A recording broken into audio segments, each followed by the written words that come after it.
Early in the course, we studied the elements, where each element has a symbol. Later, we looked at compounds and their chemical formulas. This is part of the symbolic language of chemistry. The symbols of the elements are the alphabet. Chemical formulas of compounds are the words. And now we're ready to write sentences.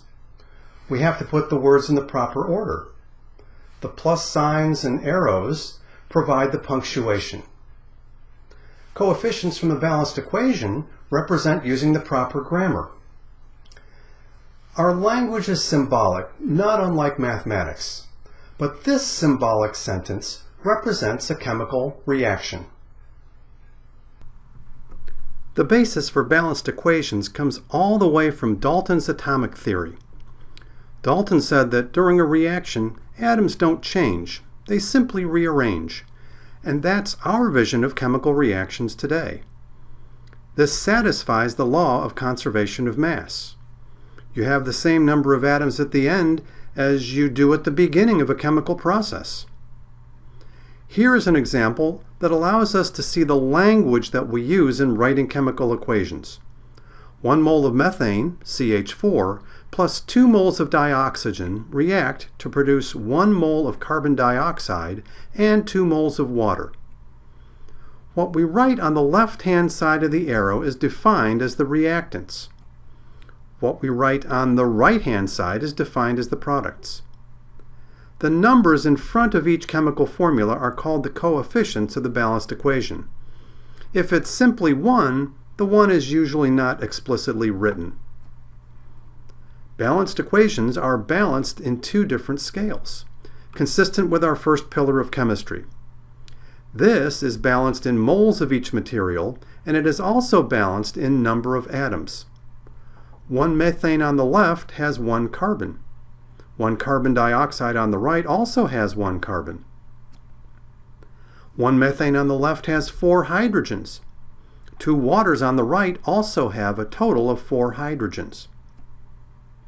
2 dioxygens on the left have 4 oxygen atoms. On the right, there are 2 oxygens in carbon dioxide and 2 more in the 2 waters, for a total of 4 on the right. This is true whether we are counting individual atoms or moles of each element. In order to quantify reactions, we need to have a balanced equation. So we need to learn how to balance them. In reality, balancing an equation is essentially a number puzzle. Let's do a couple of examples. First, carbon and dihydrogen react to form methane. From the language in the sentence, carbon and dihydrogen must be the reactants. Since methane is formed, it is the product.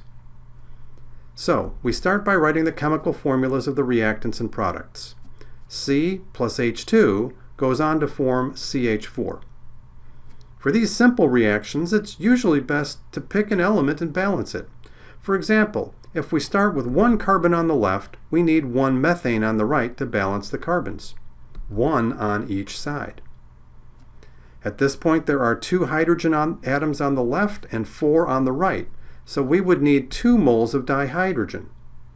Now there are 4 hydrogens on each side, and both elements are balanced. While it's not wrong to keep the 1s as coefficients, traditionally the 1s are left out, so the final balanced equation would look like this.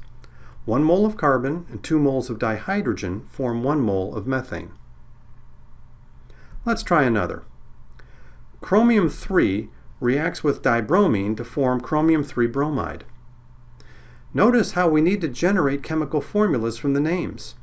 It might benefit you to go back and look at the symbols of the elements and naming scheme of the compounds, both ionic and covalent, as review. Chromium is Cr and dibromine is Br2. Chromium-3 bromide is an ionic compound with the chromium-3 plus ion. We know from its location on the periodic table that bromide is 1 minus, so chromium-3 bromide is CrBr3. Starting with chromium, 1 Cr can form 1 CrBr3. This leads to 1 chromium on each side. With 3 bromines on the right, we would need 1.5 Br2s on the left.